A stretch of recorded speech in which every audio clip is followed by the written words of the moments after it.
గమనించాలా, గర్భఫలము అనేది దేవుడిచ్చే బహుమానం. కీర్తన గ్రంథము 127వ అధ్యాయం ప్రకారము గర్భఫలము దేవుడిచ్చే బహుమానం. కుమారులు ఆయన అనుగ్రహించు స్వాస్థ్యం. కుమారులు లేని కుటుంబాలలో కొంతమంది ఏమనుకుంటారంటే, అందరూ ఆడపిల్లలు వచ్చారు, ఇక్కడ పిల్లలు కాదు అక్కడ పిల్లలు, అలా అని దురుద్దేశంగా ఆలోచిస్తూ ఉంటారు. బాగా గమనించాల, ఏ బిడ్డ అయినా, ఆడబిడ్డ కానీ మగబిడ్డ కానీ దేవుడిచ్చే బహుమానం కాబట్టి దేనిని కూడా మనం నీచంగా ఆలోచించకూడదు. అందును బట్టి ఇక్కడ దావీదు అంటాడు, యెహోవాయే దేవుడని తెలుసుకోండి. గర్భఫలం ఇచ్చేది దేవుడని తెలుసుకోండి. గర్భఫలము కొరకు అనేకులు రకరకాలుగా ప్రయత్నాలు చేస్తూ ఉంటారు. బిడల పుట్టలేదని రకరకాలకి, కొంతమంది అయితే పసురు తింటారు, కొంతమంది మందులు వాడతారు, ఇంకొకరు డాక్టర్లు సంప్రదిస్తారు. ఇలాగ రకరకాలుగా వాళ్ళు ప్రయత్నాలు చేస్తూ ఉంటారు. ఎన్ని ప్రయత్నాలు చేసినా, ఎంతమంది వైద్యులు నిన్ను సంప్రదించినా, ఎన్ని హాస్పిటల్ పడికెట్లు ఎక్కి దిగినా, గర్భఫలం అనేది మాత్రము దేవుడిచ్చే బహుమానం. అది దేవుడి ఇవ్వాల. ఎంత వైద్యాన్ని మనము అనుసరించినా, ఎంత వైద్యము మనం తీసుకున్నా, గర్భఫలము మాత్రము దేవుడు ఇవ్వకపోతే ఎన్ని లక్షలు ఖర్చు పెట్టినా ప్రయోజనం లేదు. అందుకే ఇక్కడ దావీదు అర్థమయ్యేటట్లు తెలుపుతున్నాడు, యెహోవాయే దేవుడని తెలుసుకున్నది, ఆయనే మనలను పుట్టించను. యేసయ్యకి స్తోత్రం చెప్పండి. మనం అడిగితే కొంతమంది మా అమ్మ నన్ను కనింది అంటాం. మా అమ్మ నన్ను కన్నది, 9 మాసాలు మోసి పెంచి నన్ను పెద్ద చేసింది మా అమ్మ అంటాం. పెంచింది పెద్ద చేసింది అమ్మ నాయన కానీ, అయితే నీ గర్భములో నీకు రూపురేఖలు కలుగు చేసింది ఎవరంటే దేవుడు. అందుకే దావీదు కీర్తనకాడైన 139వ అధ్యాయంలో చక్కని మాట రాస్తాడు. కీర్తన గ్రంథము 139వ అధ్యాయము 13వ వాక్యములో ఏమంటాడంటే, నా అంతరంద్రియములను నీవే కలుగు చేస్తుతివి. ఎవరంతా? మన యొక్క అవయాలన్నీ, మన అంతరంద్రియములన్నీ కలుగు చేసినాడు. తల్లి గర్భములో ఉన్నప్పుడే మనకు మంచి చిలక ముక్కు లాంటి ముక్కు, 13 పనులు, 32 పనులు, గుండ్రంగా మొగం కదా, చక్కగా అందగత్తిగా అందగాడిగా మన తల్లి గర్భములో మన అంతరంద్రియములన్నిటినీ అక్కడ చక్కగా అంటాడు, నా అంతరంద్రియములను నీవే కలుగు చేసేవి, నా తల్లి గర్భమందు నన్ను నిర్మించిన వాడవు నీవే. యేసయ్య గట్టిగా స్తోత్రం చెబుదామా? నా తల్లి గర్భమనందు నిర్మించిన వాడవు నీవే. నీవు నన్ను కలుగు చేసిన విధమును చూడగా నాకు భయమును ఆశ్చర్యమును కలుగు చేయుచున్నది. నా తల్లి గర్భములో ఇదిగో నా రూపురేఖలన్నీ సక్రమంగా సరిదిద్ది, సక్రమంగా నిర్మించి 9 మాసాలు నిండిన తర్వాత భూమి మీద నన్ను బ్రతికించి నిలబెట్టిన ఈ విధానాన్ని చూస్తే నాకు ఆశ్చర్యమును భయమును కలుగు చేయుచున్నదని దావీదంట. బట్ ఇలాంటి ఉపద్రవాలలో నుంచి, ఇలాంటి భయంకరమైన విషయములో నుంచి నీకు దేవుడు జన్మనిచ్చాడంటే, ఆ జన్మనిచ్చిన దేవుణ్ణి, నీ సృష్టికర్త అయిన దేవుణ్ణి, నిన్ను సృష్టించిన నీ దేవుణ్ణి మర్చిపోకూడదు.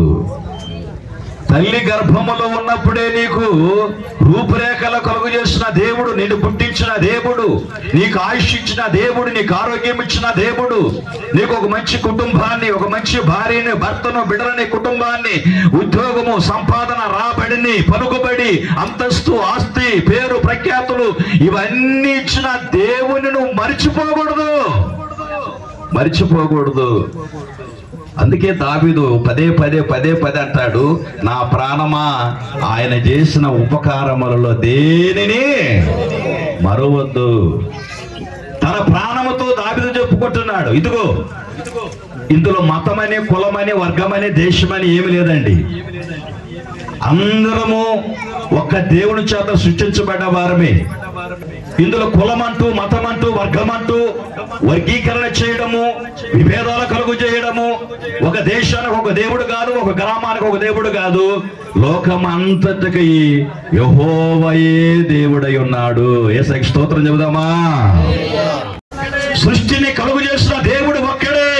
భూమండలములు, ఆకాశ నక్షత్ర సూర్యచంద్ర గోళములు కలుగు చేసిన దేవుడు ఒక్కడే. ఆ దేవుడే మనల్ని పుట్టించాడు గనక ఆయనే మన రూపురేఖలు కలుగు చేసిన వాడై ఉన్నాడు. కాబట్టి ఆయనే నీకు రూపురేఖలు కలుగు చేసిన దేవుడు. నీ తల్లి గర్భములో ఉన్నప్పుడు నీకు మంచి చక్కటి అవయాలు కలుగు చేసిన దేవుడు. నీ తల్లి గర్భములో ఉన్నప్పుడు అవయాలన్నీ సక్రమంగా ఉండేటట్లుగా నిన్ను రూపురేఖలు దిద్ది ఈ భూలోకంలో బ్రతుకు అని చెప్పి బ్రతికించిన దేవుడు ఒక్కడే. ఆ దేవుడు గురించి దావీదు మహారాజు అంటాడు, యెహోవాయే దేవుడని తెలుసుకోండి, ఆయనే మనలను పుట్టించాడు. ఆయనే మనల్ని పుట్టించాడు. ఆ పుట్టించిన దేవునికి బ్రతికినన్ని దినాలు కృతజ్ఞత కలిగి మన వారమే జీవించాల. మనం జీవించిన దినాల ఆ దేవునికి మనం ఏమై ఉండాలంటే కృతజ్ఞత కలిగి ఉండాలనే దావీదు అంటాడు, నా ప్రాణమా ఆయన చేసిన ఉపకారములలో దేనిని మరవద్దు. ఇంకొక ఆయన అంటాడు లోకాసు వార్తలు, నా ప్రాణమా తినుము, నా ప్రాణమా తినుము తినుము. అయితే లోకాసు వార్తలో ఉన్న ధనవంతుడు ఏమంటున్నాడంటే, నా ప్రాణమా తిను.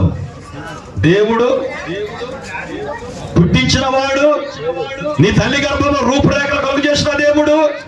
మనం అంటాం కదబ్బా, రే నీకు నేను నా ఇంటి కోడలుగా రావాలంటే ముక్కు చిలక ముక్కులాగా ఉండాలా, 32 పళ్ళు ఎట్టుండాలంట, ఊడకుండా కాదు వరుసగా ఉండాలి. నీ పళ్ళ వరుస చక్కరగా ఉండాలా, కాళ్ళు కూడా ఇట్లా పోయి ఉండకూడదు, ఇటు వంకర కాదు, చీలికలు ఉండకూడదు.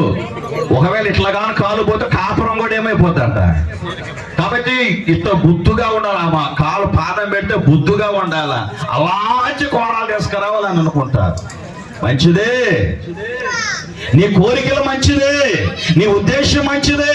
అయితే నిన్ను పుట్టించిన దేవుడు ఉన్నాడే, ఆయన మర్చిపోకూడదు. అయితే ఇతడు ఏమనుకుంటున్నాడు, అన్ని ఇచ్చిన దేవుని ఏమో పక్కన పెట్టి అంటున్నాడు, నా ప్రాణమా తిను. నిన్ను పుట్టించిన దేవుడు యేసయ్య, అది మర్చిపోకూడదు. నీకు రూపురేఖలు కలిగేసిన దేవుడు యేసయ్య, నువ్వు మర్చిపోవద్దు. నీకోసం ప్రాణం పెట్టిన దేవుడు యేసయ్య, నువ్వు మర్చిపోవద్దు. నీ కొరకు పరమ నుంచి భూమికి దిగి వచ్చిన దేవుడు యేసయ్య, అది మర్చిపోవద్దు. నీ కొరకు ఎవరు చేయని త్యాగము, తన ప్రాణాన్నే త్యాగం చేసిన దేవుడు యేసయ్య తప్ప ఎవరు ప్రాణాన్ని త్యాగం చేయలేరు. కాబట్టి ఆయన మర్చిపోవద్దు, నా ప్రాణమా. అలాంటి కృతజ్ఞత కలిగి నువ్వు జీవించినట్లయితే, అలాంటి కృతజ్ఞత కలిగి మనం బ్రతికినట్లయితే మనము ఎలాగ ఇంకా ఎదుగుతామో సామెతల గ్రంథం 3వ అధ్యాయము 6-7 వచనములలో చక్కగా దేవుని వాక్యం తెలియజేయబడుతూ ఉంటుంది. సామెతల గ్రంథము 3వ అధ్యాయము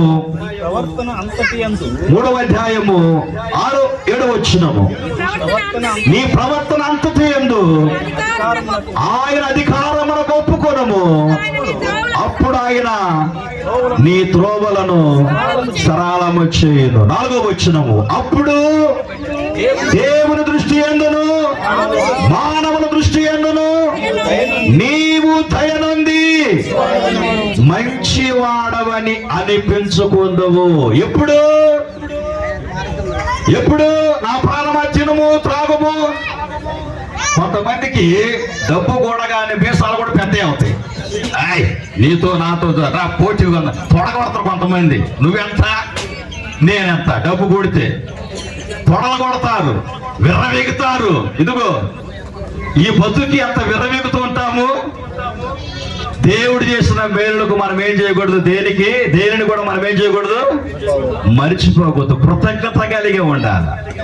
10 మంది కుష్ఠరోగులు యేసయ్య దగ్గరకు వస్తే 10 మంది రోగస్తులను యేసయ్య బాగు చేస్తే అందరూ స్వస్థత పడి వెళ్ళిపోయారు. మరలా తిరిగి యేసయ్య దగ్గరకు వచ్చింది మిగతా 9 ఎక్కడా? మిగతా 9 ఎక్కడా? వచ్చిన వాడే కృతజ్ఞత కలిగిన వాడు. అందుకే దావీదు తన ప్రాణము రెచ్చిపోకుండా, హెచ్చిపోకుండా గర్వించకుండా తన ప్రాణంతో దావీదు అంటాడు, నా ప్రాణమా ఆయన చేసిన ఉపకారములలో దేనిని మరవద్దు. అలాంటి కృతజ్ఞత కలిగి జీవించినప్పుడు, నమ్మకంగా జీవించుచున్నప్పుడు, అప్పుడు దేవుని దృష్టి యందును మానవుల దృష్టి యందును నీవు దయనుంది మంచివాడవనిపించుకుందువు. యేసయ్య గట్టిగా స్తోత్రం చెప్పాలా? ఏమనిపించుకుంటావు అప్పుడు?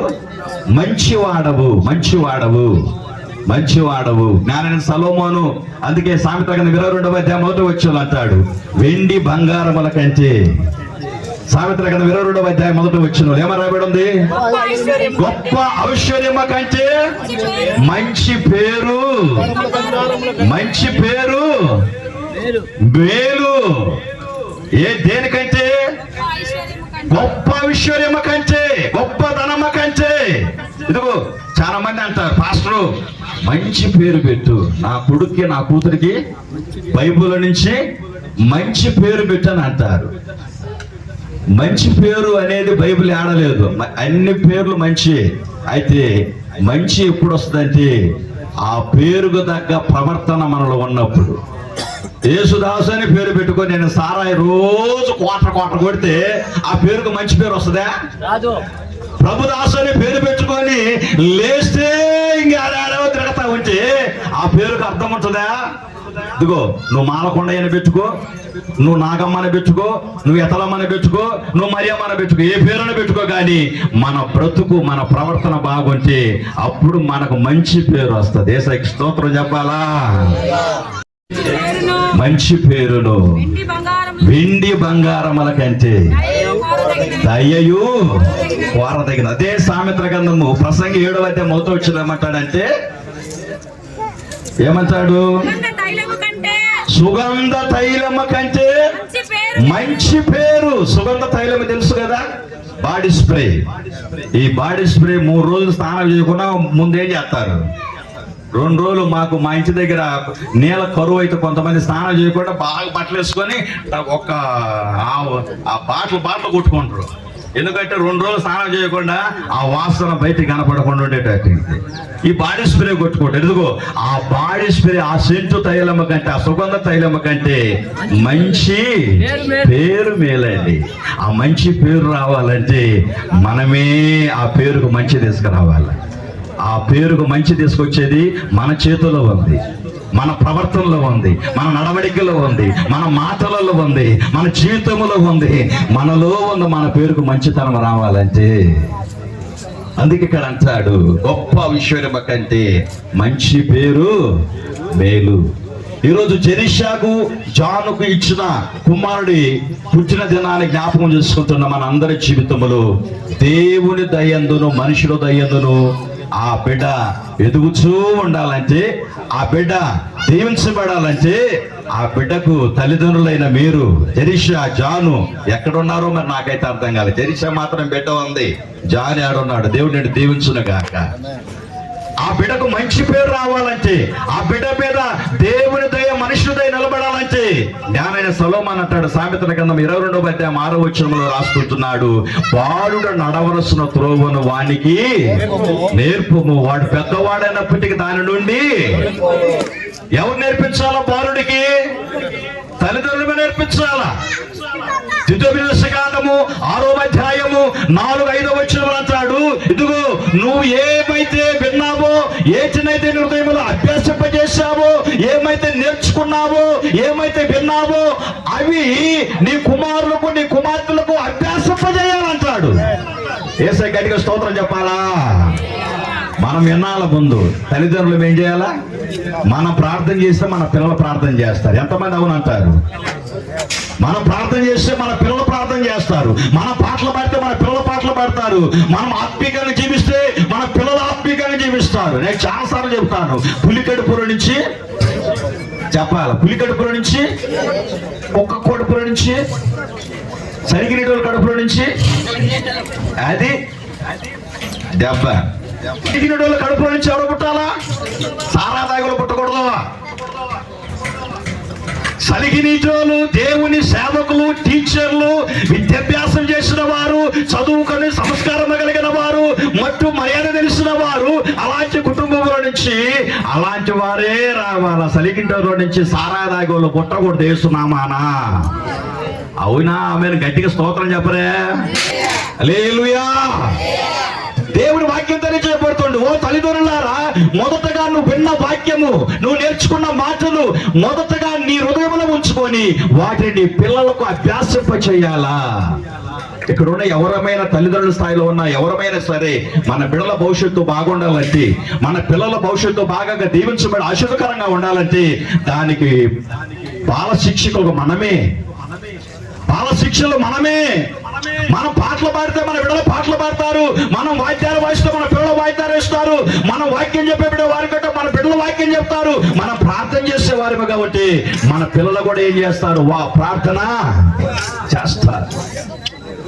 అందుకే బాలుడు నడవలసిన త్రోవను వాడికి నేర్పుము, వాడు పెద్దవాడన్నప్పటికీ దాని నుండి తొలగిపోడు.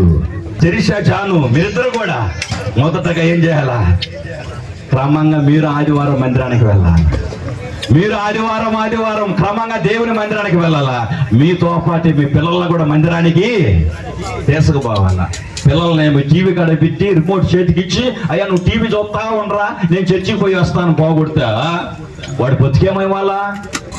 ఇదిగో నీతో పాటు నీ పిల్లలు చర్చికి రావాలా, నీతో పాటు నీ పిల్లలు సండే స్కూల్కి పోవాలా, సండే స్కూల్కి నీ పిల్లల్ని పంపాలా, వాక్యం బోధించాలా, వందనాలు చెప్పేది నేర్పించాలా, తందనాలు చెప్పేది నేర్పించబాకండి. ఒరే మామందన్నే కాలేది అత్తందన్నే కాలేది నేర్పించబాకండి. ప్రార్థన చేసే గుణాలు వాళ్ళకి నేర్పించాలా. గట్టిగా స్తోత్రం చెప్పాలా. హల్లెలూయా. వాళ్ళు మంచి మార్గం నడిపించాలంటే తల్లిదండ్రులైన మీరు క్రమము తప్పకుండా జాను, జెరిషా ఇట్లా ఇద్దరండి, నీ కొడుకుని తీసుకుని ఎట్రాండి, మీరిద్దరు ఎట్రాండి. దేవునికి స్తోత్రం. ముగించేస్తున్నా, ప్రసంగం అయిపోయింది. దేవుని సమూహంలో చెప్తున్న మాట. జెరిషా మందిరానికి పోతా నాకు తెలుసు, బాగా పాటలు పాడతా నాకు తెలుసు, నువ్వు పోతావో నాకు తెలియదు, అందుకు నేను అడుగుతున్నా. నేను ఆదివారం చర్చికి వెళ్తావా? సండే స్కూల్ పంపిస్తావా నీ పిల్లల్ని? దేవుని సందులో వాక్యం నువ్వు చెప్తున్నావు. ఈ ప్రమాణం దేవుడిచ్చిన గర్భఫలం, దేవుడిచ్చిన బిడ్డలు, దేవుని కొరకు నీ బిడ్డలను పెంచాలా. దేవునికి స్తోత్రం చెప్పాలా. పెంచుతావని బిడ్డలని అన్న పెంచింది. తనకిచ్చిన కుమారుడైన సమూయేలుని దేవుని సముఖంలో పెంచింది. వాడు పెద్దవాడైనప్పుడు మొట్టమొదటిగా ఇశ్రాయేలులకు ఏమయ్యాడు? ఆయన ప్రవక్తగా అభిషేకించబడ్డాడు. గట్టిగా స్తోత్రం చెప్పాలా. అలాగే నీ బిడ్డలు కూడా దేవుడు దీవించి దేవుని దృష్టి ఎందును మానవుల దృష్టి ఎందును దయ పొందుకున్న వారై దీర్ఘాయు కలిగి జీవించుదురుగాక. సేజం దగ్గర ప్రార్థన చేసుకుందాం. పరిశుద్ధమైన మా తండ్రి, ప్రేమ నమ్మకము కలిగిన మా ప్రభువా, నీ బిడ్డలు జానును నాయన నీ కుమార్తె జెరిషాను ప్రేమించి ఇచ్చిన రెండవ కుమారుడు బట్టి నేను స్తుతిస్తున్నాను. నాయన గర్భఫలం మీరు ఇచ్చే బహుమానం, యెహోవా దేవుడని తెలుసుకున్నది, ఆయనే మమ్మల్ని పుట్టించవని ఈరోజు నీ లేఖనముల ద్వారా మాతో మీరు మాట్లాడారు. అవునయ్యా, మీరే పుట్టించిన దేవుడువు, నీకే ఈ బిడ్డలను సమర్పిస్తున్నాం నాయన. జెరిషాను జానును ప్రేమించి ఇచ్చిన రెండవ కుమారుణ్ణి తండ్రి కుమార పరిశుద్ధాత్మ త్రియేక నామములు జురేల్ అనే పేరు పెడుతుండగా ఈ బిడ్డ నాయన లోకానికి వెలుగా ఉండి అనేకులు వెరుకు మార్గములు నడిపించి ఒక బిడ్డగా మీ దయలో, మనుషులు దయలో ఈ బిడ్డ నిత్యము వర్ధిల్లుతూ ఉండునగాక నాయన. మీ కృపలో దీవించండి అయ్యా. ఈ బిడ్డ నాయన తండ్రి నీకు స్తోత్రాలయ్యా. ఈ కుటుంబానికి అనేకులుగా నీ బిడ్డ రాబోయే రోజులలో భవిష్యత్ కాలములో దీవెనకరంగా ఆశీర్వదకరంగా ఉన్నట్లుగా నీ కృప దయచేయమని యేసయ్య నామములో ప్రార్థించుచున్నాము తండ్రి. నా ప్రాణమా యెహోవాను సన్నతించుము, నా యంత్రములు సమస్తమైన పరిశుద్ధ నామము సన్నతించుము. నా ప్రాణమా యెహోవాను సన్నతించుము, ఆయన చేసిన ఉపకారములు దేనిని మరొకము. ఆమె పరమ తండ్రైన దేవుని ప్రేమ, కుమారుడైన యేసుక్రీస్తు వారి దేవుమైన కృప, పరిశుద్ధాత్మ దేవుని యొక్క సహవాసము సన్నిధి ఇప్పుడు ఎల్లప్పుడు కూడి వచ్చిన బిడ్డలందరికీ, సంఘానికి, సకల పరిశుద్ధులకును, వచ్చిన బంధువులకును, విశేషముగా నామకరణం వచ్చేబడిన జూరియాకును సదాకాలము తోడై ఉండనుగాక. ఆమేన్. జూరియల్